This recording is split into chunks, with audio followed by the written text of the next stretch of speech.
The girl's hands trembled as she braided jasmine into her hair, not from anticipation, but from terror so profound her body had forgotten how to be still. Around her, in the marble chamber where lamplight danced like trapped spirits against Persian mosaics, 11 other women prepared themselves with the mechanical precision of the condemned. Some wept silently, others stared at nothing, their eyes already dead though their hearts still beat. Outside, footsteps echoed through the corridor, the distinctive rhythm of the king's approach, accompanied by the whisper of robes against stone and the metallic clink of ceremonial chains. The sound made every woman freeze. One girl, barely 14, began to hyperventilate, her cosmetics running in dark rivulets down her cheeks. An older concubine, perhaps 25, ancient by harem standards, reached for a vial hidden in her sleeve, pressing it to her lips before anyone could stop her. She would be unconscious within moments, dead before dawn. The guards would call it illness. They always did. Tonight was the festival of Anahita, goddess of fertility and water. Tonight, Xerxes, king of kings, ruler of an empire stretching from the Aegean to the Indus, would conduct his ritual. And not all who entered his private chamber would leave it with their sanity intact. Before we descend further into this darkness, a word to you, dear viewer. If you hunger for more histories that textbooks dare not tell, for truths buried beneath centuries of convenient lies, then follow this channel. Subscribe, because the past is far stranger and more terrible than they ever taught you in school. And we're only just beginning. Persepolis in 475 BCE was not merely a palace, it was a universe unto itself. A sprawling complex of columned halls and secret passages carved into the very bones of the earth. The Apadana, with its forest of 72 columns reaching toward heaven, could hold 10,000 souls beneath its cedar-beamed ceiling. The walls gleamed with glazed bricks, depicting lions, griffins, and the endless processions of subject peoples bearing tribute. Ethiopians with ivory, Babylonians with fine linens, Bactrians with camels laden with precious lapis lazuli. But it was the harem, the Anderun, that held the empire's most carefully guarded secrets. Built into the eastern wing of the palace complex, the harem was a labyrinth of interconnected chambers, each more opulent and more isolated than the last. Walls were thick enough to swallow screams. Windows, narrow slits cut high into stone, allowed light, but never escape. The air hung heavy with perfumes that couldn't quite mask other smells. Fierce sweat, incense burned to cleanse what couldn't be cleansed, and occasionally, the copper tang of blood. 300 women lived here, though lived was perhaps too generous a word. They existed. They breathed, they performed, they prayed. The harem operated under the iron rule of a mistress, Xerxes' chief wife, a woman whose name would become synonymous with vengeance and cruelty, even in an age that valued neither mercy nor softness. But Amestris herself was a prisoner of the system. A gilded cage is still a cage, and the bars are no less real for being made of gold and protocol rather than iron. The concubines came from across the empire, Greek girls with eyes like storms, captured after failed rebellions. Egyptian beauties with skin like polished ebony, pale nomad women from the steppes beyond Sogdiana, daughters of Persian nobles, offered as political pawns before they'd learned what such sacrifice truly meant. Each had been selected for beauty, yes, but also for something else, a quality the court eunuchs called malleability. They needed to be beautiful enough to arouse desire, but broken enough never to refuse. The younger ones, girls of 12, 13, 14, still possessed a terrible innocence, believing perhaps that favor from the king might elevate their status, that a single night of pleasing him might transform their existence from hellish to merely unbearable. The older women, those who had survived years in the harem, knew better. Their eyes held a knowledge that aged them beyond their years, a recognition of truths that would have driven lesser souls mad. Some had been driven mad.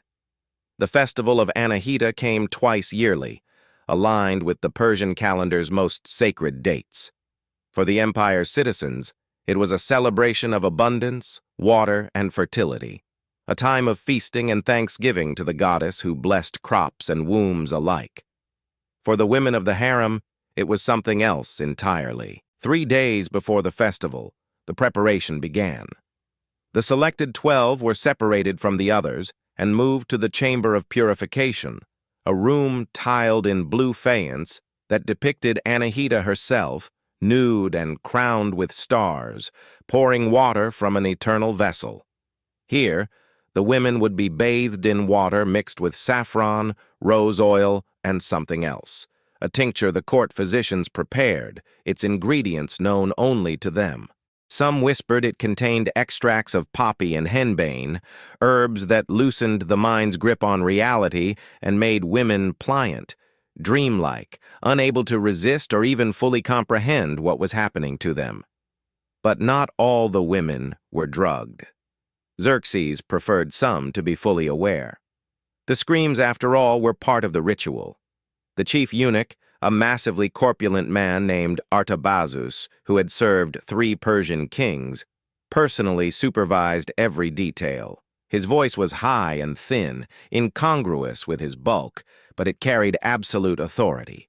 Under his direction, the women were adorned in specific garments, sheer silks dyed in particular shades determined by their origin and status. Greeks in sea blue, Egyptians in linen white as bone, Persians in royal purple so dark it appeared black in low light. Their faces were painted with white lead and cinnabar, their eyes lined with coal and malachite, their lips stained with crushed beetles. Jewelry was placed with precision, certain stones for certain purposes, amulets that were definitely not for protection, though the women were told they were. Around their throats, thin chains of gold or silver, delicate enough to seem decorative but strong enough for other purposes. And always the jasmine, braided into hair, crushed into perfumes, scattered on the floors of the king's chamber. Later, the survivors would never be able to smell jasmine without retching. To understand what happened in Xerxes' chamber, one must first understand the man and the forces that shaped him. Xerxes the Great, Kshayarsha in his own tongue, ascended to the throne in 486 BCE after his father Darius died still raging against the Greeks who had humiliated him at Marathon. From birth, Xerxes had been groomed for absolute power, taught that he was the living embodiment of Ahura Mazda's will on earth, that his word was law not just over men, but over the very fabric of reality itself. When the Hellespont dared to destroy his bridge with a storm, Xerxes ordered the sea whipped with chains and branded with hot irons. When Pythias the Lydian, wealthiest man in the empire, asked that his eldest son be excused from military service, Xerxes had the boy cut in half and made his army march between the pieces. These were not the actions of a madman, or rather, they were the actions of a man driven mad by power so absolute it erased the line between desire and reality. But there was more to it than megalomania. The Persian royal family had for generations practiced a form of close intermarriage designed to keep power concentrated and bloodlines pure. Xerxes himself had married his own daughter, Amytis, though this was kept quiet even by Persian standards. The genetic consequences of such practices, mental instability, physical deformities carefully hidden beneath robes and cosmetics, strange obsessions and appetites, were well known to the court physicians but never spoken aloud. And there were the Magi, the priestly caste whose influence over Persian kingship was absolute. They had convinced Xerxes that certain rituals, certain practices conducted on sacred days, could grant him powers beyond mortal ken, the ability to see the future, to bend the wills of his enemies, to transcend the limitations of flesh and time. All it required was the proper sacrifice, the proper ceremony, the proper screams. As darkness fell over Persepolis, the palace transformed. Torches were lit in specific patterns along the walls, creating shadows that seemed to move with malign intent. Incense burners released clouds of bdellium and frankincense thick enough to choke. Drums began their slow, rhythmic beating, not celebratory, but ominous, like the heartbeat of some vast, dying thing. In the chamber of selection, the 12 women waited. Most had stopped crying. Tears were pointless here. Some prayed, whispering entreaties to gods who seemed absent, or worse, complicit. The girl who had attempted suicide with poison had been discovered and revived. The guards wanted her conscious for what was coming. She sat motionless now, staring at nothing. Her mind already fled to some unreachable place inside herself.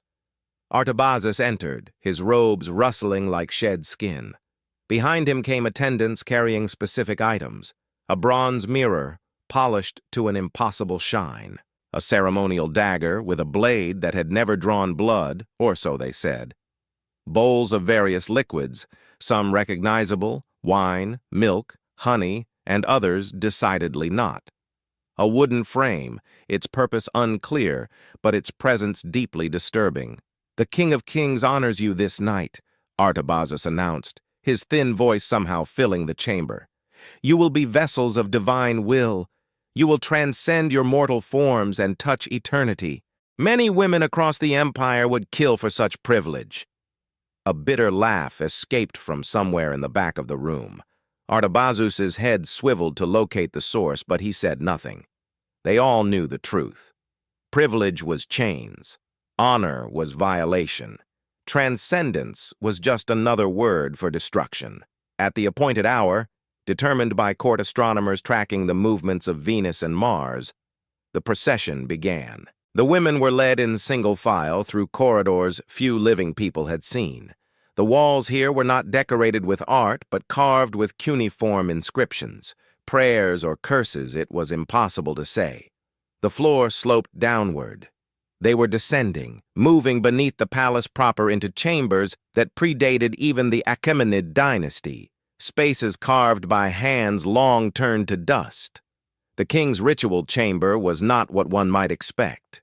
There was no opulence here, no gold or precious stones. The walls were bare rock, ancient and unadorned. In the center of the space stood a massive stone altar, its surface worn smooth by countless ceremonies. Channels had been carved into its surface, leading to collection basins at each corner. The air was colder here, unnaturally so, and it carried a smell like ozone mixed with something organic and decaying. Xerxes was already present. The king stood before the altar clothed in robes that seemed to absorb light rather than reflect it. His face was painted with white clay in patterns that made him look inhuman, a mask worn by something else. His eyes, when they caught the torchlight, gleamed with an intensity that had nothing to do with sanity. Around him stood the Magi, 7 priests in pointed caps, chanting in a language older than Avestan, older perhaps than memory itself. Their voices created harmonics that made the very air vibrate, that made the women's teeth ache and their vision blur. What happened next has been described in fragments, in the fever dreams of survivors, in the guilty confessions of guards who could no longer bear the weight of what they'd witnessed, in coded messages between court physicians debating whether to poison their king or flee into exile.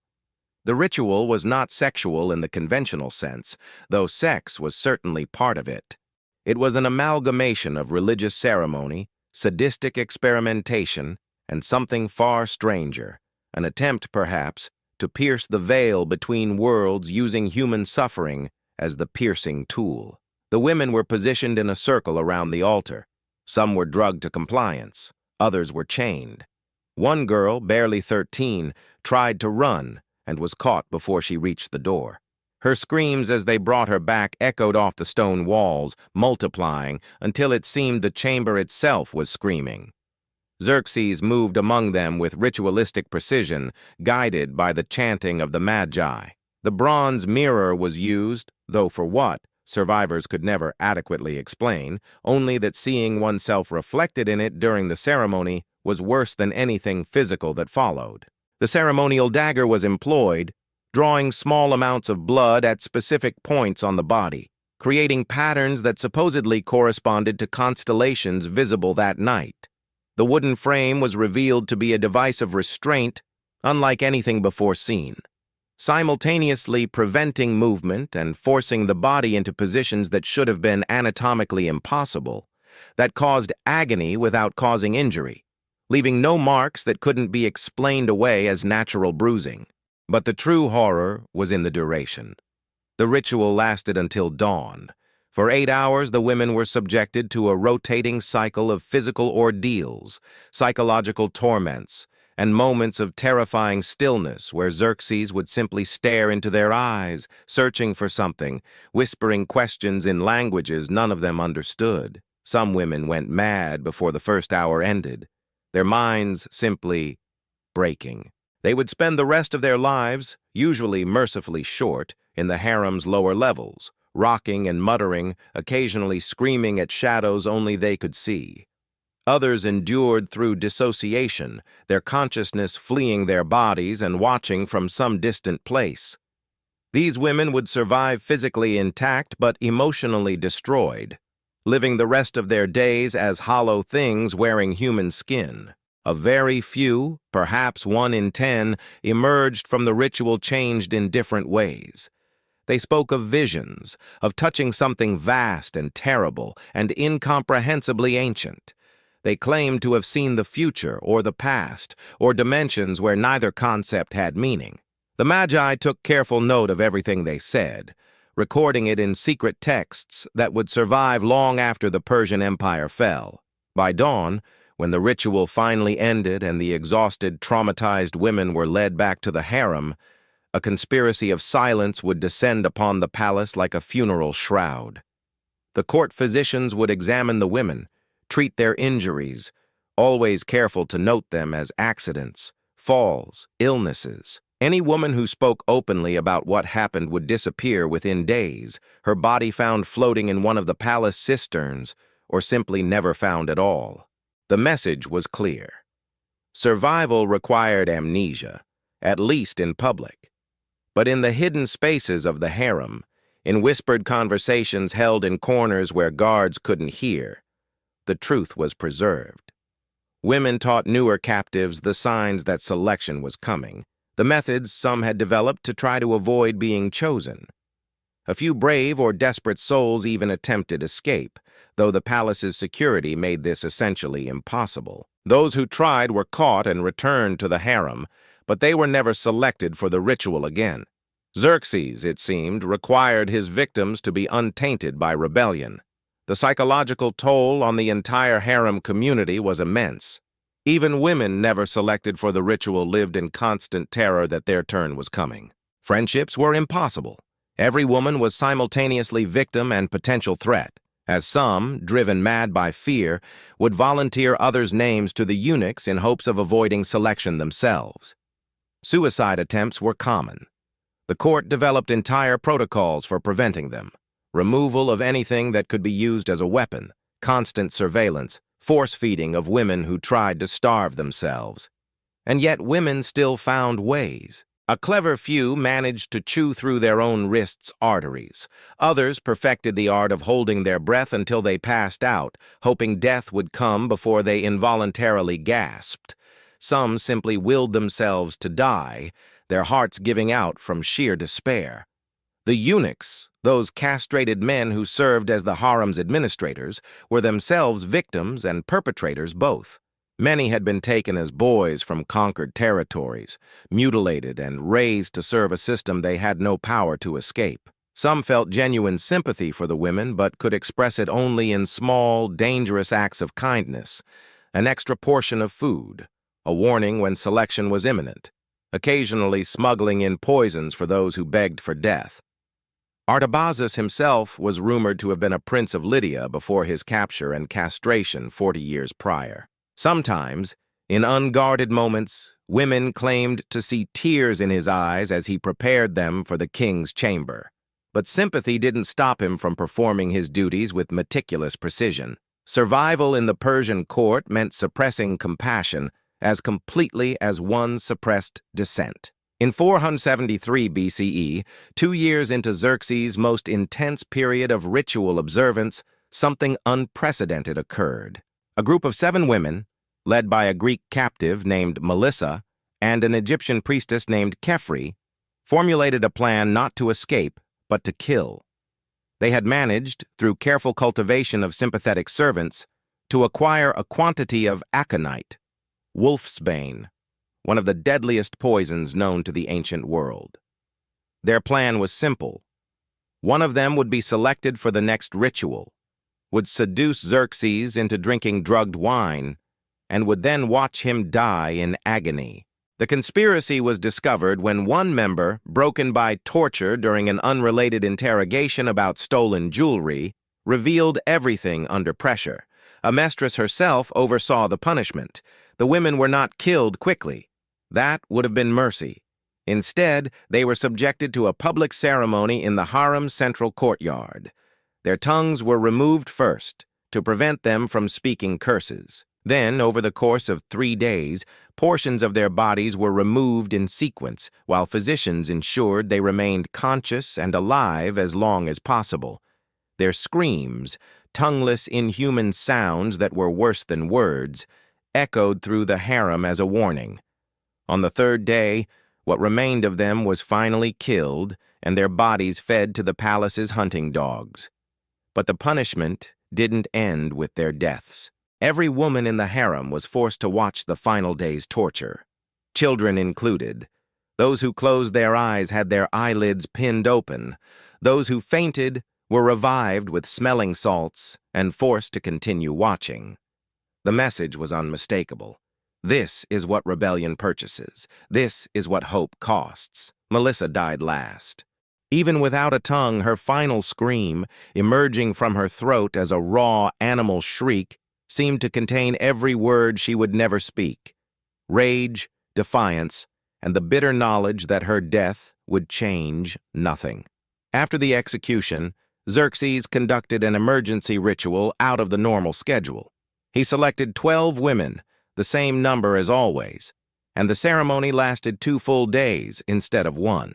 Survivors reported that the king seemed almost desperate, frantic in his search for whatever it was these rituals were supposed to provide, as if the conspiracy had revealed to him the fragility of his power, the hollowness at its center, and he was trying frantically to fill that void with blood and suffering and prayer. Historical accounts of Xerxes, written by Greeks and Persians both, rarely mention the harem rituals. This is not surprising. State histories are sanitized things, concerned with wars and successions, not the intimate horrors that sustained them. But fragments exist. Herodotus, writing decades later, noted cryptically that Xerxes gave himself over to pleasures that drove men mad, and that his palace harbored rites that offended even the gods. Ctesias, the Greek physician who served at the Persian court, was more direct in his histories, describing ceremonies involving the shedding of blood and virginity in pursuit of dark wisdom, though later editors would remove these passages as too scandalous or too dangerous. The fortification tablets from Persepolis, administrative documents detailing palace expenditures, contain curious entries, regular requisitions for unusual quantities of opium and henbane, orders for specific types of chains and restraints, payments to special physicians whose names never appear elsewhere in the records. Most tellingly, there are periodic entries noting the disposal of concubine bodies with a frequency that exceeds what natural death rates would explain. Archaeological evidence supports the worst suspicions. Excavations in the 20th century uncovered, beneath what was once the palace's eastern wing, a chamber matching ancient descriptions, a subterranean space with a central stone altar, channels carved for liquid drainage, and walls bearing cuneiform inscriptions that have never been fully translated. The inscriptions that have been deciphered are prayers to Ahriman, the Zoroastrian spirit of darkness and chaos, heretical prayers that no orthodox Zoroastrian would have permitted. Most disturbingly, the bones. Scattered throughout the chamber and the passages leading to it, archaeologists found human remains, predominantly female, predominantly young, showing signs of trauma that couldn't be explained by normal burial practices or natural death. Some skulls showed evidence of trepanation, holes drilled into the bone, performed on living subjects. The purposes of such procedures remain unclear, though theories range from ancient neurosurgery to ritualistic attempts to open the mind to spiritual experiences. Modern historians debate how much of the historical accounts to credit. Some argue that the stories were Greek propaganda, exaggerations designed to paint the Persian enemy as monstrous. Others, examining the archaeological record and the patterns of testimony across multiple sources, conclude that, if anything, the historical accounts understate the horror, that what happened in Xerxes' ritual chamber was worse than the ancient writers had language to describe. In 465 BCE, Xerxes was assassinated. The official account claims he was killed by Artabanus, the commander of his royal guard, in a conspiracy involving his own son Darius. But whispered histories tell a different tale. That the assassination was orchestrated by palace women, including perhaps Amestris herself, using the men merely as instruments. That after decades of horror, some line had finally been crossed that even the ruthlessly practical queen could not tolerate. The ritual chamber was sealed after Xerxes' death, filled with rubble and forgotten, or deliberately obscured. His successor, Artaxerxes I, made no attempt to continue the ceremonies. Whether this represented moral objection or simple disinterest remains unclear. The harem continued to exist, of course. Such institutions were too politically valuable to abolish, but the festival of Anahita returned to being merely a celebration, not a night of ritual terror. The women who survived Xerxes' reign carried their trauma to their graves. Most died young, suicide, illness brought on by broken spirits, or mysterious accidents that were probably neither mysterious nor accidental. A few were eventually released back to their families, but they never spoke of their time in the palace, their silence so absolute it became a form of testimony itself. One woman, a Persian noblewoman named Roxana, who endured 3 selections, lived to be nearly 60. Extraordinary for the time. In her final days, delirious with fever, she was heard muttering over and over, "The mirror showed us the truth. He was looking for gods but found only demons, and we paid the price of his searching. We paid and paid." When she died, those attending her body reported that she had carved something into her own flesh, presumably with her fingernails over many years. A single word in Old Persian, repeated across her arms and torso. The word translated roughly as witness. In the British Museum, there sits a small clay tablet recovered from Persepolis, dated to approximately 475 BCE. It's catalogued simply as Administrative Text 47B, a minor artifact among thousands. But those who've studied it closely note its unusual nature. It's not administrative at all. The text, written in a woman's hand, smaller, more careful than the bold script of male scribes, is a prayer. But it's not a prayer to any recognized deity. It's addressed to future generations, to anyone who might one day read and understand. The translation, approximate and debated, reads, "To those who come after, who find these words in the ruins, know that we existed, know that we suffered, know that we were not willing sacrifices to some grand design, but human beings, flesh and soul, destroyed for one man's hunger for the impossible. Remember us not as victims, but as witnesses. We saw the darkness at the heart of absolute power. We paid its price, and we pray, gods, how we pray, that you never forget the cost, lest history demand it be paid again." The tablet was signed with 12 names, one of them smudged beyond recognition, perhaps deliberately, perhaps by time and handling. 12 names, 12 women, the same number that was always selected. On nights when the museum is empty and quiet, security guards report an unsettling phenomenon, a smell of jasmine emerging from nowhere, filling the Near Eastern Antiquities Hall. It's written off as some quirk of the ventilation system, some interaction of ancient resins with modern climate control. But those who've studied this history wonder. Because in the palace of Xerxes, jasmine was more than a flower. It was a warning. It was a memory. It was the scent that meant tonight, was the night your prayers shifted from salvation to death, because death was the kindest outcome you could imagine. And perhaps, across the vast distance of time, those women are still praying, still trying to tell their story to anyone who will listen, still insisting that they were real, that their suffering mattered, that their witness must not be forgotten. The darkness of history is deeper than any textbook admits. And in that darkness, voices are crying out, demanding to be heard, demanding that we remember, because those who forget the crimes of power are condemned to repeat them.